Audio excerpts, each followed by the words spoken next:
誰擔當的主角尋覓過，疑惑是太多，給謊言裝飾多好看如幻覺，誰像被騙魔，線索天網蓋塵灰意和，得知離開消失感覺，留下愛遺憾亦太多，分開時一聲不枉過，誰遠方懷念着最初，發覺是分秒暗藏背後躲，如若再觸碰之後一切掠過，留着千絲的思緒片段零落，原物仿似這樣蒸發味覺，微妙分析揭示結果，如若再出錯之後清理罪過，留下足跡給追溯記錄量度，無論一再怎樣遮蓋視覺，逃避不出鑑定結果，沒錯。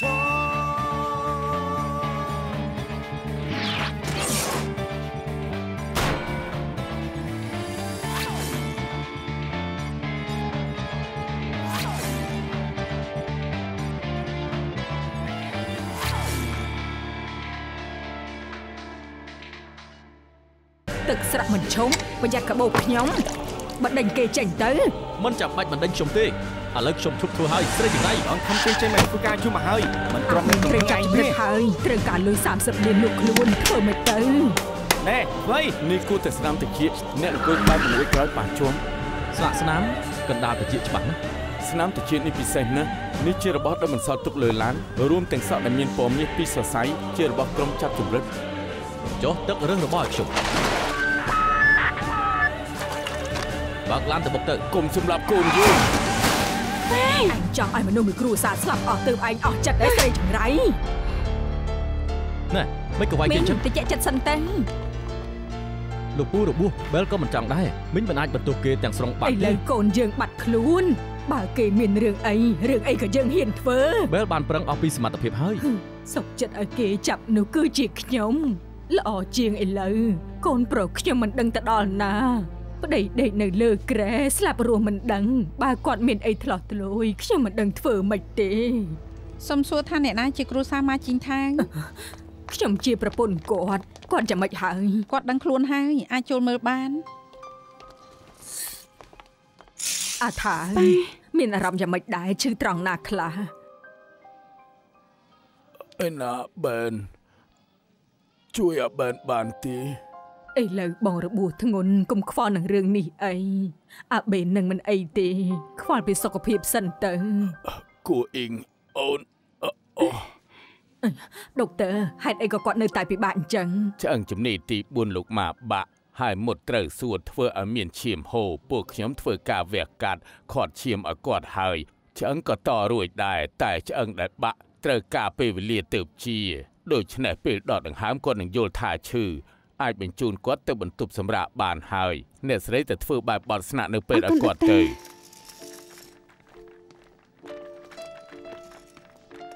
គុំតាមយើងទៅស៊ើបមើលថាបែននៅឯណានាងមិនអីទេ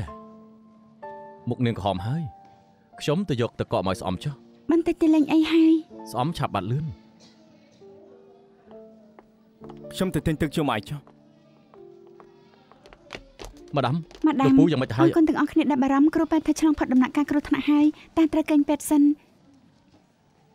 ទាំងអស់គ្នាស្ដាប់ណាក្រុមចាប់ចម្រិតមិនទាន់យកបានលុយដូច្នេះពួកវានឹងតាក់ទងមកលោកម៉ាទៀតចូលសៀនត្រូវយាមនៅពេទ្យចាំមើលថាពួកគេមានតាក់ទងមកទេម៉ាដាម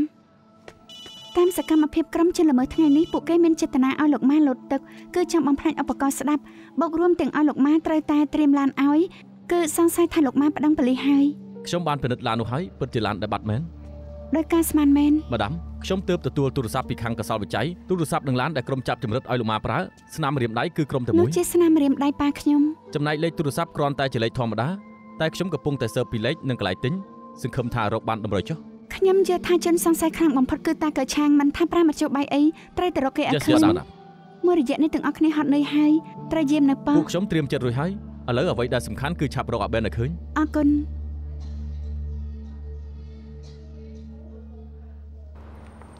សែមឯងបើកឡានខ្ញុំទៅផ្ទះខ្ញុំជូនបែលទៅផ្ទះសិន មិនបាច់ទេអូនទៅខ្លួនឯងបាន អូនហត់នឿយហើយបើកឡានគ្រោះថ្នាក់ណា មែនហើយនេះគូតែសម្រាប់បានច្រើនទៅឲ្យអាបែនជូនទៅ អរគុណ ខ្ញុំទៅឲ្យចឹង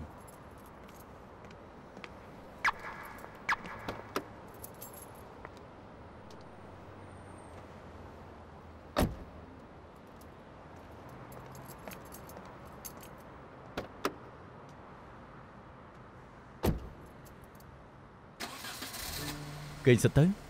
ដល់ផ្ទះចាំបងណា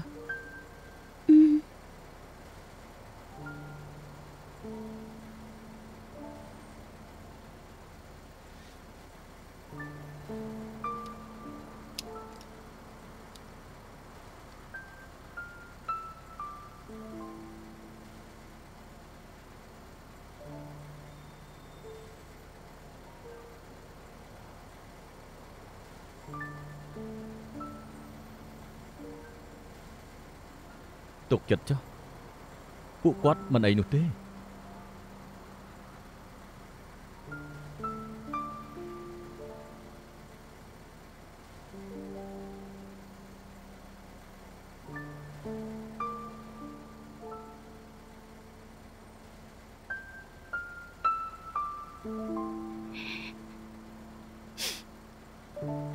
ដើម្បីប៉ះនឹងសំណុំរឿងអូននឹងទ្រាំបន្តទៀត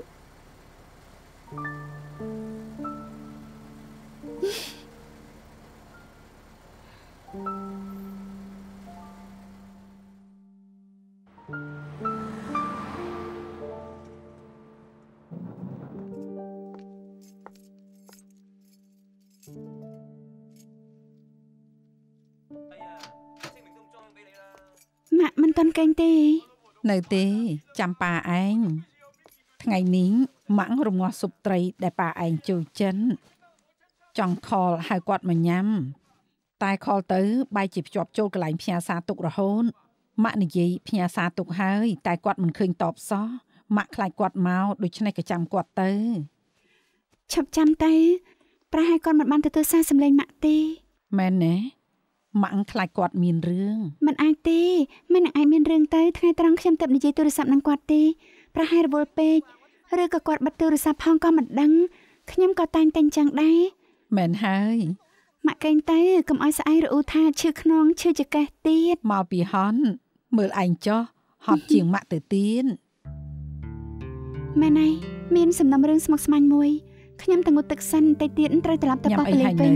ម៉ាក់ដួសស៊ុបឲ្យញ៉ាំ មិនបាច់ទេខ្ញុំបញ្ញាប់ អាយ៉ាញ៉ាំស៊ុបមិនចំណាយពេលយូរទេឯងទៅងូតទឹកសិនម៉ាក់រៀបចំរួចឯងយកទៅញ៉ាំនៅប៉ប៉លីចុះស៊ុបថ្ងៃនេះរងាស់ភ្លើងដល់មាត់ប៉ាឯងអត់មានសំណាងអេឯងឆាប់ទៅងូតទឹកធ្វើរួចម៉ាក់ហៅឯងល្អទេ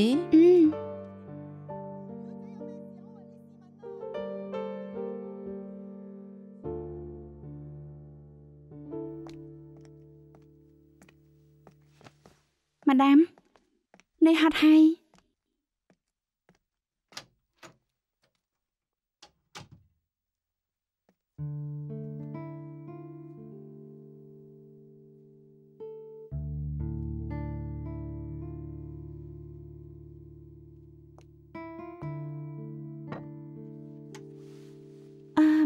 សុំតើធ្វើឲ្យមិញភ្ញាក់ហើយ យ៉ាងម៉េចមានដំណឹងពីអាបេនមែនទេ ខ្ញុំយកស៊ុបឲ្យប៉ាពិសាស៊ុបនេះប៉ាចូលចិត្តណាស់ ប៉ាឯងចូលចិត្តបំផុតគឺឃើញអាបេនមកវិញត្បិតតែធម្មតាគាត់តែងតែជេរគេតែគាត់ស្រឡាញ់កូននេះណាស់មិនអញ្ចឹងគាត់ក៏មិនបើកបុកទាំងមនុស្សអញ្ចឹងទេ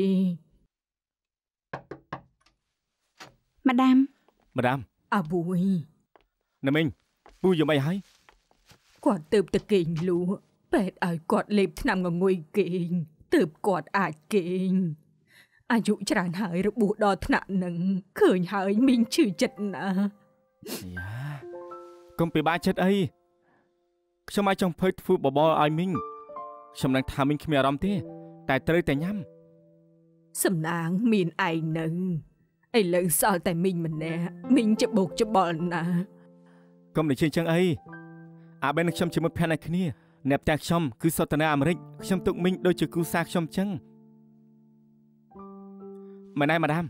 មានដំណឹងពីអាបែនទេ មិនតាន់ទេតែពួកខ្ញុំកំពុងស៊ើបហើយ ណាមីងមានលឺគេនិយាយដែរទេខ្ញុំជឿថាអាបែនប្រកាសជាសុខសប្បាយមីងកុំពិបាកចិត្តអីអ៊ីសាបបោសិនទៅ ខ្ញុំត្រូវទៅប៉ប៉ូលីសវិញហើយ មានដំណឹងអីពីអាបេនត្រូវប្រាប់ខ្ញុំភ្លាម ខ្ញុំដឹងហើយ អរគុណម៉ាដាមទុកចិត្តចោលសែមខ្ញុំនឹងមើលថែលោកម៉ែបានល្អរំខានលោកហែងចឹងអរគុណបាយបាយ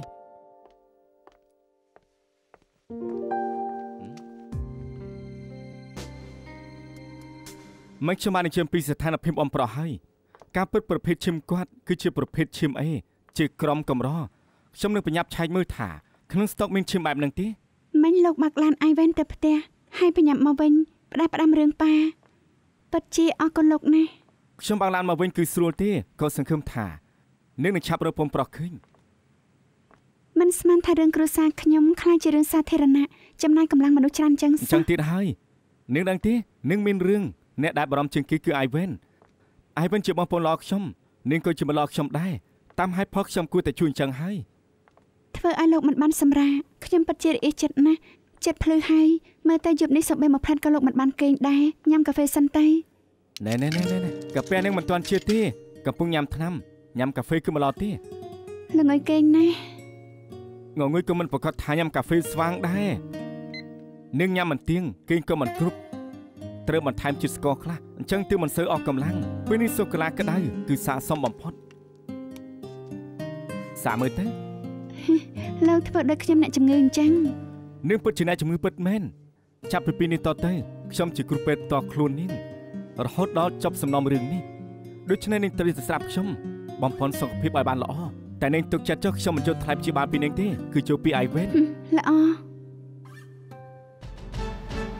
តាក់ទងសំណុំរឿងចាប់ចម្រិតអាប៊ែនគ្មានតម្រុយថ្មីអីបន្តិចសោះដូច្នេះខ្ញុំក៏យកវត្ថុតាំងមកពិនិត្យម្ដងទៀត ត្រឡប់ទៅដើមវិញ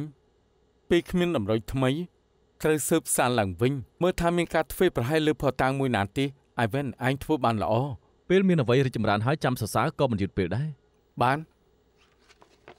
លើកមុនរកឃើញឈើចាក់ធ្មេញនិងសម្បកផ្លែឈើមួយ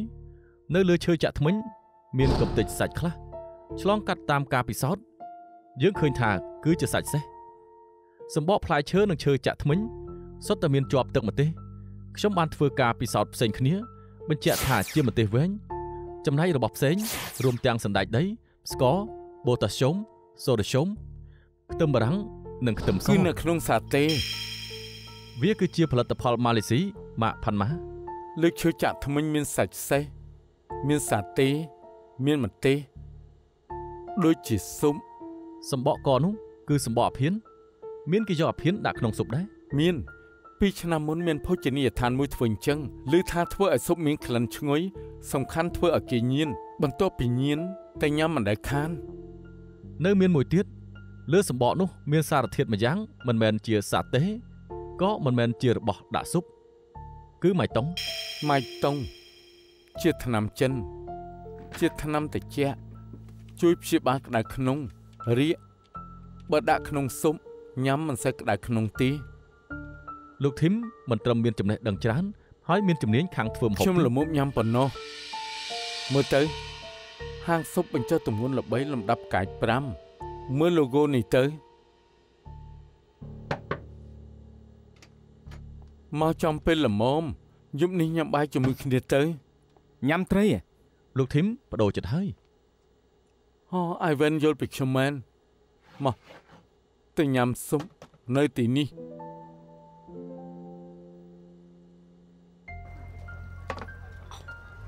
តកែសាច់នៅទីនេះស្រស់ណាស់ ខ្ញុំទើបតែជួលជាន់លើធ្វើបន្ទប់ VIP ជួយគ្រប់គ្រងផងដែរ ប្រកាសហើយហេង លោកខាងនេះ អរគុណ អត់ទៅបន្ទប់ទឹកណែណា ដើរទៅត្រង់ទៅគឺដល់ហើយតាខែចង់ញ៉ាំអីដែរ តែមកប៉ាន់មក បាទ ថកែខ្ញុំកំង ពួកលោកយ៉ាប់អីដែរ មានអីណែនាំទី ច ពួកខ្ញុំទើបតែចេញស៊ុបថ្មីបើហើយឆ្ងាយទៀតចង់សាទេឡនណាព្រួយមួយបាញ់ចាប់ពីទីនេះល្បីខ្លាំងគឺស៊ុបសាច់សេះខ្ញុំមកភ្លក់ជាពិសេសស៊ុបគៀវតើឆ្ងាញ់ឬអត់ពួកលោកចង់ញ៉ាំស៊ុបសាច់សេះហ៎ពួកលោកញ៉ាំហើយទេខ្ញុំអ្នកសឺឈួនថាទៅចេះទេអញ្ចឹងសាទេផងណាសាទេខ្ញុំគឺជារបស់ម៉ាឡេស៊ីគឺល្អដាស់ម៉ាឡេម៉ាផាន់ម៉ាលោកស្គាល់របស់មែនពិតជាម៉ាផាន់ម៉ារួមទាំងមកទេសើឈួនធ្វើឲ្យសាច់សេះរឹតតែឈ្ងុយហើយហល់យកមួយឆ្នាំមកមិនបានទេសាទេមកទេសកន្លែងណាក៏ញ៉ាំបានដែរមានអីពិសេសធម្មតានឹងថាកែនៅមានអីពិសេសទៀតដែរណែអាភៀននិងម៉ៃតុងឮថាស៊ុបដាក់អាភៀនឈ្ងុយណាស់ដាក់ម៉ៃតុងញ៉ាំហើយក៏មិនក្តៅខ្លួនដែរថែមទាំងរសជាតិពិសេសទៀតមែនទេលោកចង់ញ៉ាំលោកមកជឿហើយមុនរយៈមុនជួបកឋានចំណីអាហារចូលមកពមៀនមិនឲ្យដាក់អាភៀនទេហើយជើងក៏លែងដាក់ជុំហើយចំណាយស៊ុបដាក់ម៉ៃតុងខ្ញុំមិនដែរលឺទេឥឡូវចេះចោះខ្ញុំដាក់សាតេនិងសាច់សេះឲ្យចោះរបបផ្សេងលោករើសទៀតទៅល្អហើយអរគុណ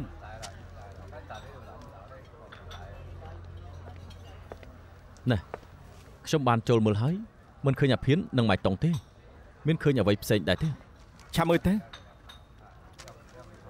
តើហ៊ូស្ពៃខៀវញ៉ាំមិនឆ្អែតទេញ៉ាំដូចអត់ញ៉ាំអញ្ចឹងមែនហើយលទ្ធផលថ្ងៃនេះរកអ្វីមិនឃើញនោះទេណា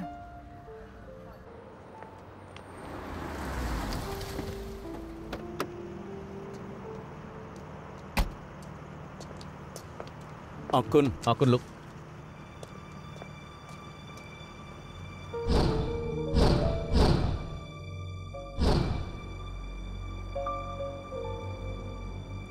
ខ្ញុំចង់យកអវ៉ាន់នៅគូឡាន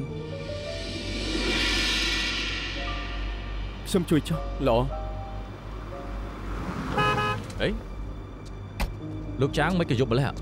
ហាងនៅជប់ឲ្យគ្មានតទេតម្រង់ជួយជាង1ម៉ោងក៏គ្មានកន្លែងអង្គុយ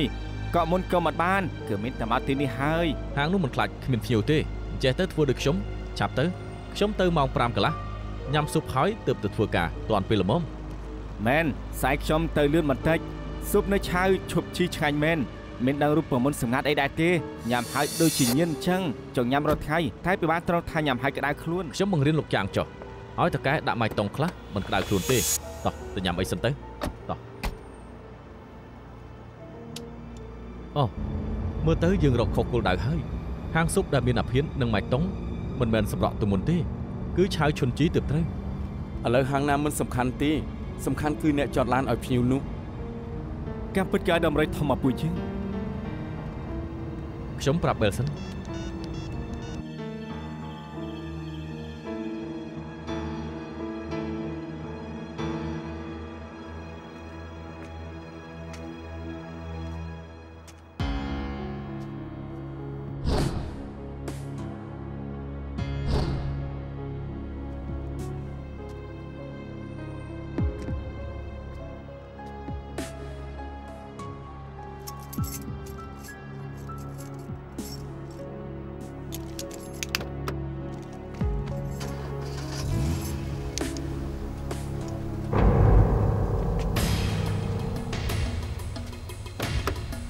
ប៉ូលីសឥឡូវឯងពាក់ព័ន្ធនឹងរឿងក្តីចោរកម្មចុះពីឡានមកហងចង់យាក្នុងនេះមានសាឡាន6រកឃើញពីខ្លួនឯងទាំងអស់មានសាឡានចង់លួចឡានមែនទេម៉ាដាមខ្ញុំត្រូវចាប់មកហើយអាចមិនទទួលស្គាល់បានដែរទេថ្ងៃពុតមុនឯងមានលួចឡាននេះទេរឿងប្រហែលថ្ងៃមុនខ្ញុំភ្លេចបាត់ហើយឥឡូវសួរឯងថាមានលួចឡាននេះទេបានលួច1ក៏មានទោសលួច2ក៏មានទោសខ្ញុំលួចបានហើយនៅយើងសង្ស័យថាឯងមានពាក់ព័ន្ធរឿងក្តីចាប់ចម្រិតម៉ោង10ថ្ងៃ12ខែនេះតើឯងនៅណាទៅម៉ាដាមនិយាយស្អីហ្នឹងខ្ញុំគ្រាន់តែលួចឡានចាប់ចម្រិតកុំមូលបង្កាច់ខ្ញុំឲ្យសោះណាប៉ូលីសធ្វើការនិយាយពីផុសតាងមិនមូលបង្កាច់ទេឯងសារភាពថាលួចឡាននេះបញ្ជាក់ថាមានពាក់ព័ន្ធនឹងក្រុមចាប់ចម្រិត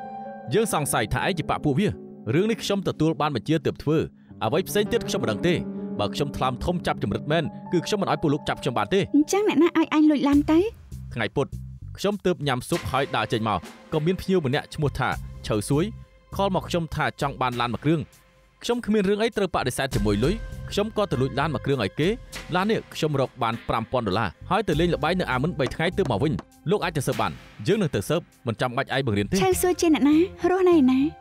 ខ្ញុំក៏មិនច្បាស់ដែរគ្រាន់តែធ្លាប់ញ៉ាំស៊ុបជាមួយគ្នាប្រហែលដងក៏មិនដឹងមនុស្សក្រុមណាដែរអញ្ចឹងឯងតាក់ទងគេយ៉ាងម៉េចខ្ញុំមិនដឹងទេគេខលមកខ្ញុំយប់នោះលួចឡានបានក៏ឲ្យខ្ញុំបើកទៅភូមិឧស្សាហកម្មតែប៉ុណ្ណឹងអ្វីផ្សេងខ្ញុំមិនដឹងទៀតទេឲ្យគេផ្គុំរូបឆៅសួយឆែកកំណត់ត្រាទូរស័ព្ទគេមើលថាមានលេខឆៅសួយទេ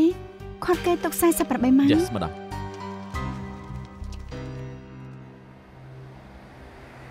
ម៉ាដាម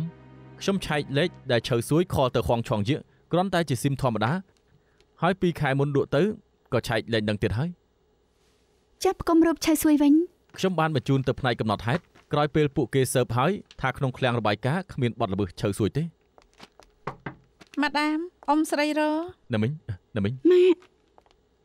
ប្រាប់តែបណ្ដាញទាំងអស់ស៊ើបមើលថាឆៅសួយជាអ្នកក្រុមណា Yes madam ម៉ាអង្គុយទៅម៉ាមិនក៏មិនប្រាប់មុនអូមើលឯងចុះរំវងភ្នែកខ្មៅអស់ហើយហត់ណាស់ហ៎អត់ទេអត់ទេយប់ម្សិលមិញមិនទៅគេងនៅផ្ទះស៊ុបនេះម៉ាក់រងាស់ឲ្យញ៉ាំ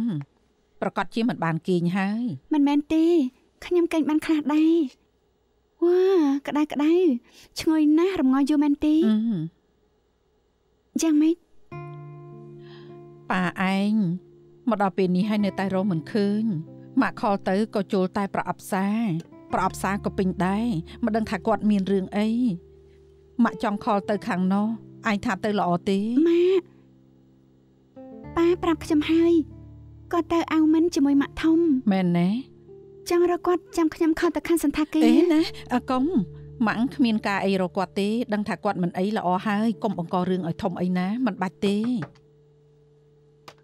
ម៉ាដាមប្រទះឃើញសាកសពមួយក្នុងចលងមេអំបៅប្រាប់ខាងកសាវិច័យឲ្យបែរទៅពិនិត្យសាកសព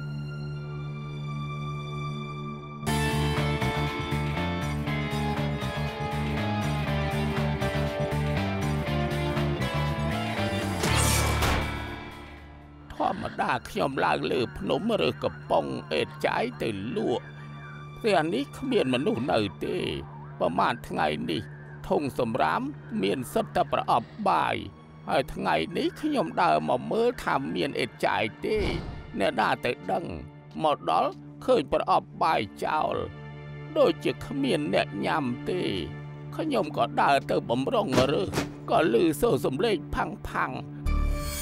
ខ្ញុំភ័យខ្លាំងណាស់ឃើញប្រុសម្នាក់ដេកដួលខ្លួនសុទ្ធតែឈាមខ្ញុំមិនដឹងថាស្លាប់ឬរស់ទេក៏បញ្ញាប្តឹងប៉ូលីសអ៊ំមានឃើញអ្នកផ្សេងទេអត់ឃើញទេគ្រាន់តែចង់រើសប្រអប់បាយមិនស្មានថាជួបអ្នកស្លាប់ចឹងសោះហើយពិតជាសោយមែនអ៊ំប្រឹងសម្ដីអាចនិយាយផ្ដេសផ្ដាស់បានតែចំណីមិនអាចផ្ដេសផ្ដាស់ទេប្រហែលថ្ងៃមុននេះមានគេរើសនំប៉័ងពីធុងសម្រាមញ៉ាំហើយក៏ពុលចូលពេទ្យទាំងអស់ដូច្នេះអ៊ំកំរើសរបស់ហូបផ្ដេសផ្ដាស់ឲ្យសោះមានអីក៏ទៅឲ្យអ្នកសមាគមជួយទៅ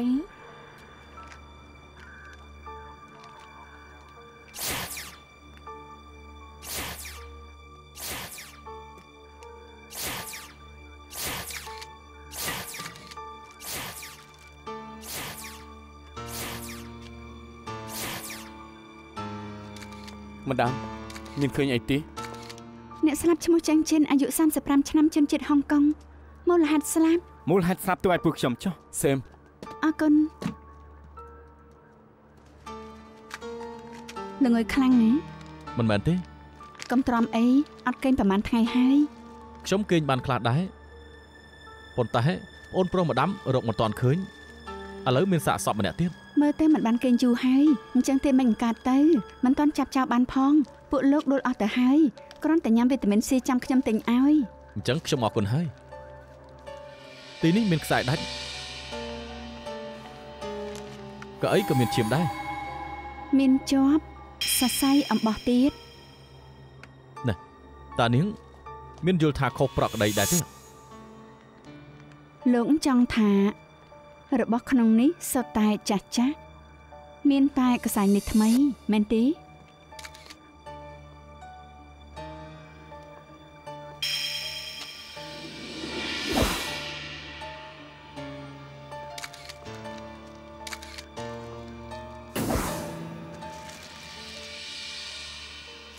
ជនរងគ្រោះស្លាប់ប្រហែលជា2ម៉ោងមុន ការស្លាប់ជំហានដំបូងគឺត្រូវផ្ដាច់បំពង់ខ្យល់ហូរឈាមច្រើនពេកទើបស្លាប់មនុស្សពេញវ័យមានសុខភាពល្អម្នាក់ឈាមមានពី5លីត្រទៅ6លីត្រហូរឈាមលើពី5លីត្រហើយនោះអញ្ចឹងឈាមមិនអាចផ្ដល់ទៅសរីរាង្គផ្សេងទៀតបានពិសេសខួរក្បាលបេះដូងនិងផ្នែកផ្សេងហើយក៏ធ្វើឲ្យគេសន្លប់និងស្លាប់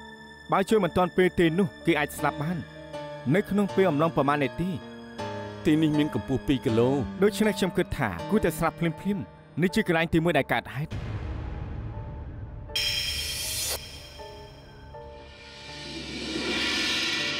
នេះគួរតែស្នាមតិចគឺអ្នកអង្គុយក្បែរបង្អួចក្រោយប៉ះជាប់គួរស្ដាយផ្នែកពិនិត្យឯកសារតិចមិនអាចប្រៀបធៀបបានហេតុអីក៏ទីនេះមានស្នាមមួយ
I went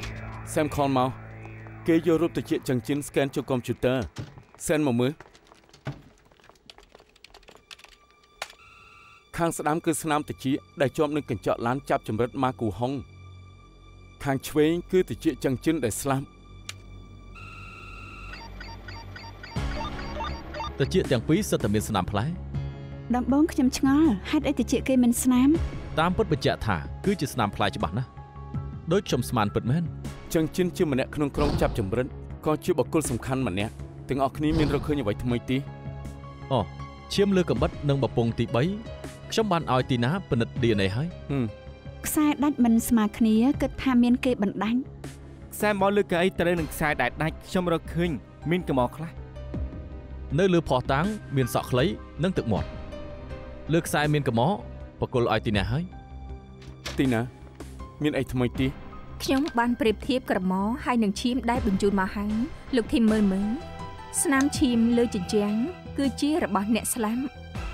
ចំណែក DNA លើខ្សែស្កុនហើយនឹងកន្សែងជារបស់ម៉ាគូហុងចុះឈាមលើបំពង់ទីននិងកណាត់ប៉ៅអ៊ីឈាមលើបំពង់ទីបនិងក្រណាត់ជារបស់មនុស្សតែម្នាក់មិនមែនអ្នកស្លាប់នឹងម៉ាគូហុងទេជារបស់អ្នកផ្សេងម្នាក់ទៀតលោកធីមរបាយការណ៍សរបច្ច័យចេញមកហើយស្នាមម្រាមដៃលើបំពង់ទីបគឺជារបស់ម៉ាគូហុងឈាមលើបំពង់ទីបមិនមែនជារបស់គេតែស្នាមម្រាមដៃជារបស់គេនិយាយដល់ងាយម៉ាគូហុងយកដៃទៅវាយអ្នកផ្សេងប៉ុន្តែបើខ្ញុំស្មានមិនខុសទេ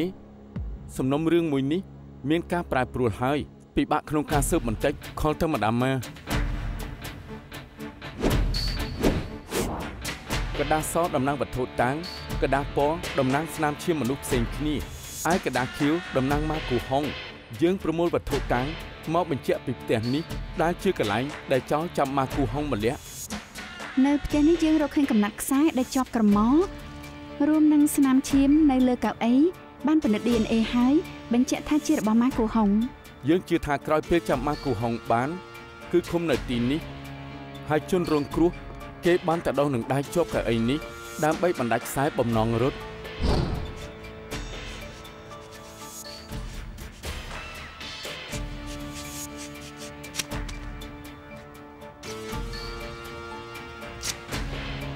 ម៉ាគូហុងបោះកន្សែងស្កប់នៅទីនេះពេលគេបំរុងរត់ក៏ឃើញមានអ្នកយាមនៅខាងក្រៅ យើងរកឃើញស្នាមឈាមលើកៅអីបានពិនិត្យ DNA និងស្នាមឈាមលើបំពង់ទីបជាមនុស្សតែម្នាក់តែមិនមែនរបស់ម៉ាគូហុងនិងអ្នកស្លាប់ទេយើងប្រើពណ៌លឿងតំណាងអញ្ចឹងក្រោយពីចឹងជិនដែលស្លាប់មានចៅទី2ទៀតអីតែយើងរកឃើញស្នាមម្រាមដៃលើបំពង់ទីបជារបស់ម៉ាគូហុងដូច្នេះការវិភាគខ្ញុំពេលម៉ាគូហុងចង់រត់ឃើញខាងក្រៅមានអ្នកយាមក៏ចាប់បំពង់ទីបហើយវាយទៅលើចៅទី2នោះតែស្របពេលនោះចៅម្នាក់ទៀតគឺចឹងជិនដែលស្លាប់ដើរចេញពីបន្ទប់ទឹកមកមិនក៏លោកដឹងថាចេញពីបន្ទប់ទឹកព្រោះលើដីមានដានស្បែកជើងយើងបានពិសោធន៍ហើយដានជើងនេះដូចនឹងដានជើងចឹងជិនស្ថានភាពពេលនោះគួរតែបែបនេះពេលចឹងជិនចេញពីបន្ទប់ទឹកឃើញម៉ាគូហុងវាយចៅទី2នោះគេក៏ស្ទុះយកកំបិតប្រហារម៉ាគូហុងស្ថានភាពច្បុកច្បល់គេបុកត្រូវបំពង់ខ្យល់ហូរឈាមច្រើនបណ្ដាលឲ្យស្លាប់ស្លាកក្រហមគឺតំណាងឈាមអ្នកស្លាប់ស្ថានភាពពេលនោះរញ៉េរញ៉ៃមិនអាចបញ្ជាក់ថាចឹងជិនកាប់ចាំបំពង់ខ្យល់ខ្លួនឯងមិនតាក់ទងនឹងម៉ាគូហុងនោះអាយវិនបកស្រាយទៅដំបងលើកំបិតមានតែម្រាមដៃអ្នកស្លាប់ទេ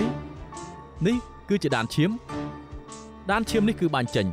ហើយកំណត់មានទំហំតូចជាង1មីលីម៉ែត្រចាត់ទុកជាដាននៃល្បឿន HVIS ដែលបានហក់បុក HVIS ជាកំណត់ល្បឿនប្រភេទឈាមរាល់1វិនាទីចាប់ពី30ម៉ែត្រឡើងដូច្នេះហើយខ្ញុំគិតថាធម្មតាកើតឡើងពីការប្រើកំភ្លើងគ្រាប់ដូច្នេះហើយបើតាមការវិភាគរបស់ខ្ញុំឈាមនៅលើជញ្ជាំងនេះទីតាំងបាញ់ឈាមគឺមានគម្លាតប្រហែលជា1តឹកមានន័យថាការនោះចឹងជិនដែលស្លាប់ដៃកាន់កាបិតឈរនៅទីតាំងរបស់ខ្ញុំហើយបែរទៅជញ្ជាំងចំណែកឯលើជញ្ជាំងនេះគ្មានឈាមព្រោះតែពេលនោះមានគេឈរបាំងចិត្តចង់ថាចឹងជិនកាន់កាំបិតរួចគម្រាមម៉ាគូហុងដល់ជញ្ជាំងត្រូវអញ្ចឹងទើបលើកាំបិតមានតែស្នាមម្រាមដៃអ្នកស្លាប់កំឡុងពេលម៉ាគូហុងនិងអ្នកស្លាប់បតាយបន្ទាប់គ្នាម៉ាគូហុងដណ្ដើមកាំបិតមិនបានខ្ញុំជឿជាក់ថាអ្នកស្លាប់ក៏ជ្រុលដៃកាត់ចំបំពង់ខ្យល់ខ្លួនឯងបើវិភាគឈាមនៅលើដីជឿថាក្រោយពេលមានរបួសត្រូវម៉ាគូហុងច្រើនដួលបាត់បង់ឈាមច្រើនពេកក៏ស្លាប់តែម្ដងទៅអញ្ចឹងបើចៅម្នាក់ស្លាប់ម្នាក់របួសហេតុអីក៏ម៉ាគូហុងមិនរត់ព្រោះចៅទី3បង្ហាញខ្លួននេះជាទីតាំងដែលសាកសីឃើញប្រអប់បាយស្ថានភាពពេលនោះគួរទេចៅទី3ទើបមកពីទិញបាយវិញឃើញចៅទី2សន្លប់ហើយចឹងជិនក៏ស្លាប់គេសង្គ្រប់លើម៉ាគូហុងគិតថាអាចចាប់គេបានដោយបតាយបន្ទាប់គ្នាដូច្នេះពេលអ៊ំនោះមកឃើញប្រអប់បាយក៏គិតចង់រើសតែគាត់ឮសំឡេងភងផាំងគាត់ក៏អឺតមើលទៅក្នុងឃើញតែចឹងជិនដែលស្លាប់មិនឃើញអ្នកផ្សេងជឿថាចៅទី2នោះវាយម៉ាគូហុងក្នុងផ្ទះចៅដឹងថាបរាជ័យហើយមិនខ្វល់ពីសពគូកនក៏នាំម៉ាគូហុងចេញទៅបាត់ម៉ាគូហុងរត់មិនរួចថែមទាំងបង្កគ្រោះថ្នាក់ស្លាប់មនុស្សថែមទៀតព្រោះគេបានឃើញមុខចៅទាំង3ត្រូវហើយដំបូងចៅគ្រាន់តែចង់បានទ្រព្យតែត្រូវម៉ាគូហុងឃើញមុខហើយប្រហែលជាពេលបានលុយលួសខ្លួនហើយអាចនឹងសម្លាប់មនុស្សបំបិតមាត់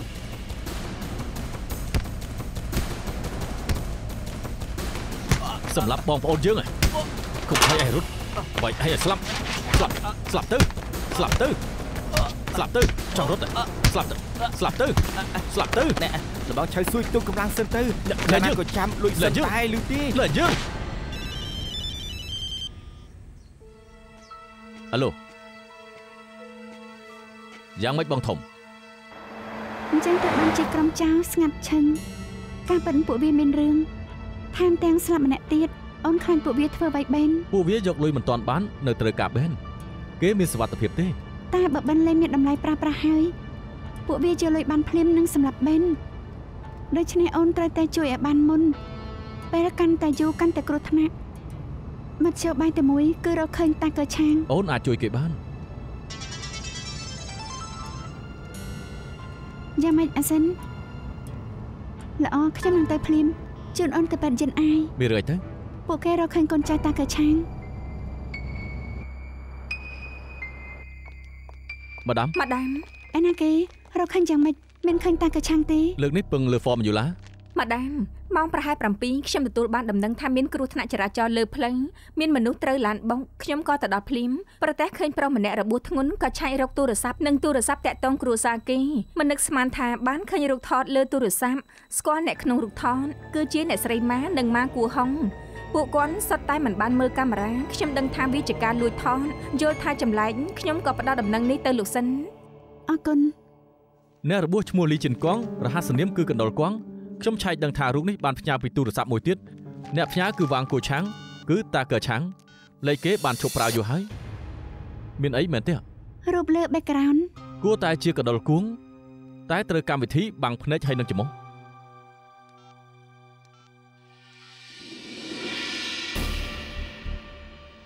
កណ្ដុលគង់នេះប្រហែលមុខដោយ 80% នឹងចោលដែលលួចវាឆ្មក់ម៉ាក់ធំខ្ញុំប្រហែលជាគេអ្នកធ្វើ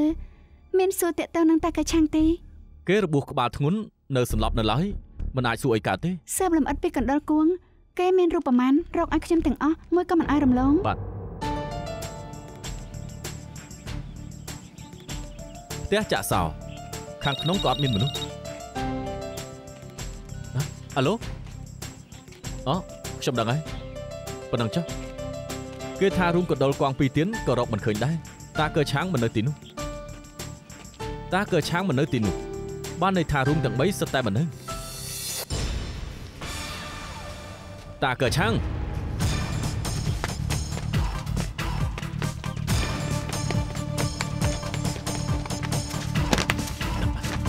មិន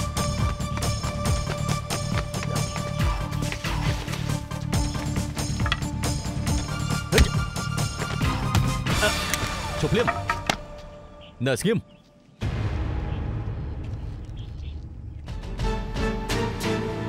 អាសាំង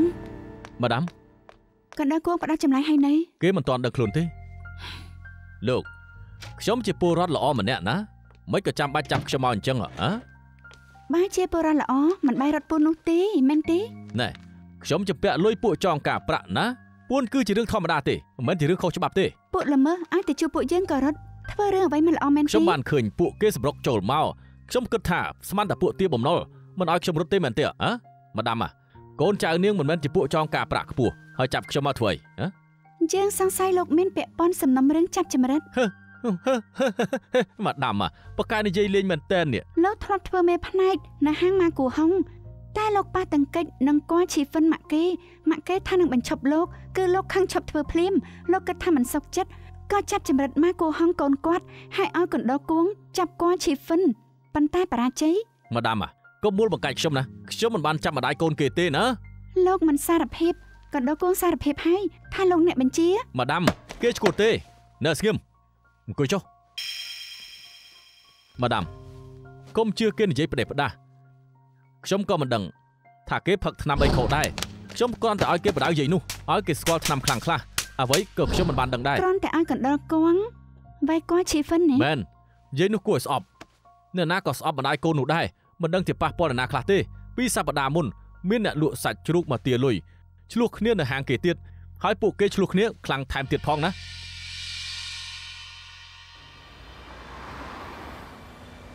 តាក៏ឆាងថាធ្លាប់មានអ្នកលក់សាច់ជ្រូកឆ្លោះជាមួយនឹងបេននៅអอฟហ្វិសគេ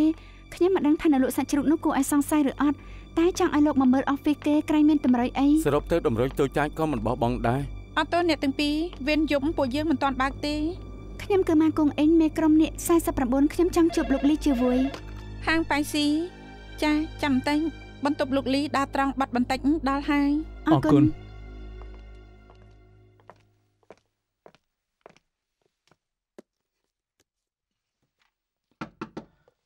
ម៉ាដាមខ្ញុំណែនាំបន្តិចម្នាក់នេះគឺលោកកាយៀនប៉ផ្នែកពិសោធន៍សួស្តីសូមចេញអង្គុយអរគុណម៉ាដាមមកគឺមានដំណឹងពីបែនមែនទេនោះណៃទីខ្ញុំមកគឺចង់រកផោតាំងរួមទាំងចង់សួរលោកខ្លះលើថាបែនធ្លាប់ឆ្លោះនឹងអ្នកផ្គត់ផ្គង់សាច់ជ្រូកតាមមែនទេនោះជាការយល់ច្រឡំទេការរកស៊ីដោយពួកខ្ញុំពីដើមមកគឺមានការកំណត់គិតបញ្ជីនិងសរុបចំណាយឆៃដុនភ្លេចបើកសែកឲ្យអ្នកផ្គត់ផ្គង់គេគិតថាពួកយើងមិនគិតបញ្ជីក្រោយមកមានការបកស្រាយច្បាស់លាស់ក៏เลยមានបញ្ហាអញ្ចឹងដឹងតែថាបែនមានឆ្លោះជាមួយនឹងអ្នកណាទៀតទេបើតាមខ្ញុំដឹងគ្មានទេ ឆ្លុះខ្លាំងជាងគេគឺជាមួយនឹងតាយកើឆាំងមិនសមឲ្យខ្ញុំបានសួរបុគ្គលិកហើយទើបដឹងថាតើកើឆាំងមានការពាក់ព័ន្ធការពិតគួរតែបន្ទោសខ្ញុំបើស៊ើបច្បាស់មុនពេលដែលហៅគេមកក៏មិនគ្មានបញ្ហាដែរនៅទីនេះទេអ្នកនាងលៀនមកដល់ហើយគាត់ចង់និយាយរឿងមនុយខ្ញុំដឹងហើយនឹងទៅមុនចុះចា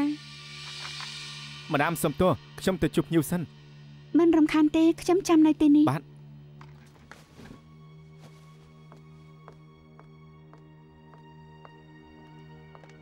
មិនអញ្ចឹងតែបន្ទប់បែនតៃមិនយល់ថាចម្លែកទេអីមិញវិសិដ្ឋថាការពិតលោកលីននៅទីនេះអញ្ចឹងគេមិនគួរនៅទីនេះទេហ៎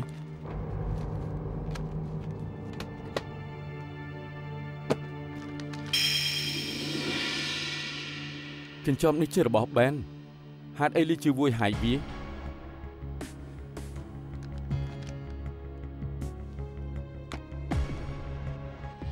នេះមើលទៅនៅជាបន្ទប់ម៉ាគូហុងនៅមានទៀតគេប្រើបន្ទប់ម៉ាគូហុងឬដឹងថាម្ចាស់មិនមកវិញទេ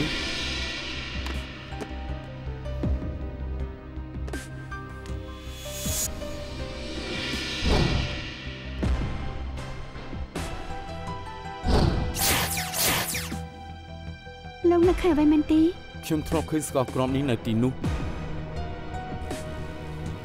អូខេអរគុណ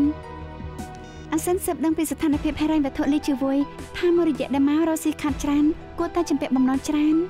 អញ្ចឹងអាចយល់ហើយថាហេតុអីសំណុំរឿងមានការចែកដន្យច្រើនម្ល៉េះដំបូលកណ្ដុរគងលួចវាយមីងខ្ញុំចៃដន្យលេជើគងបង្ហាញខ្លួនជួយគាត់តែការពិតមិនមែនចៃដន្យនោះទេចង់ធ្វើគេបានតាមដានគាត់ហើយគេមានហេតុផលតាមមីងខ្ញុំទៅដូច្នេះតែដឹងថាប៉ាខ្ញុំប្តឹងប៉ូលីសបងប្តឹងប៉ូលីសហ៎ប្តឹងប៉ូលីសក៏ល្អដែរមានប៉ូលីសជួយនឹងឆាប់រកគាត់ឃើញព្រោះលីជួយដឹងថាប៉ានាងប្តឹងប៉ូលីសក៏បញ្ជាឲ្យប៉ានាងបើកឡានបុករងរបួសចូលពេទ្យមីងនាងគ្មានប៉ានាងនៅក្បែរមានការអីក៏ត្រូវពឹងគេដែរសុំបំណងគេដឹងរកសកម្មភាពពួកនាងអញ្ចឹងតែប្រពេលជួបខ្ញុំគេសួរថារកបែនឃើញហើយនៅមែនណាម៉ាដាមមានដំណឹងពីបែនទេម៉ាដាមមកមានដំណឹងពីបែនដែរទេការប៉ិនគេមិនបានបារម្ភពីបែនទេគ្រាន់តែចង់ដឹងថាប៉ូលីសមានតម្រុយអីខ្លះលោកធីមយ៉ាងម៉េចអាយវ៉ែនខ្ញុំបានពិនិត្យស្ករផ្ដាច់បរិយដែលលោកយកមកហើយបញ្ជាក់ថាជាសមាសធាតុស្ករដូចដែលនៅក្នុងផ្ទះនោះជាផលិតផលរោងចក្រថ្នាំ Spring នៅអាមេរិកនៅហុងកុងគ្មានអ្នកតំណាងពិបាករកណាខ្ញុំនឹងបែនជាមិត្តភក្តិគ្នាអ្នកផ្ទះខ្ញុំគឺសុទ្ធតែនៅអាមេរិក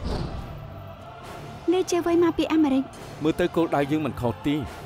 អ្នកដែលយើងចង់រកមិនមែនតែគឺឆាងទេគួរតែជាលីជើវួយ